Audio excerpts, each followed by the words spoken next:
Good morning, COS kids. Ellie and I would like to read you a story today since we can't be together right now. And our story comes from the Spark Story Bible. It's based on this week's gospel reading from the book of John. We're hoping this can be a weekly tradition while we can't be together, that every week we will read from the Spark Story Bible the story that's based on the week's gospel reading. We hope you enjoy.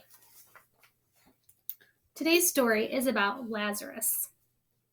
3 of Jesus' good friends included a man named Lazarus and his sisters, Mary and Martha. Jesus was on a long journey when he found out that Lazarus was dying. It took Jesus a few days to travel to see his sick friend. When Jesus arrived, he saw Lazarus' sister Martha. She had some sad news. "Jesus, Lazarus is dead," cried Martha. "I wish you could have arrived earlier. You might have been able to save him." Jesus tried to comfort her. "Martha, don't be sad. Lazarus will live again." Martha believed what Jesus said. Then Lazarus' other sister Mary came to greet Jesus. She wished Jesus had come sooner too. "Jesus, if you had been here, Lazarus might still be alive," she wept. She also believed that Jesus could have healed her brother. Jesus was sad because Lazarus died too. He cried and cried. Jesus, Martha, and Mary went to the tomb where Lazarus was buried. Jesus told some people standing there, "Take the stone away from the tomb."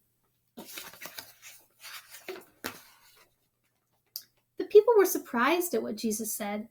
Martha reminded Jesus that Lazarus had been dead for 4 days. They had already made his body ready for burial by wrapping it in special clothes. But Jesus knew what he was doing. He insisted that they open the tomb.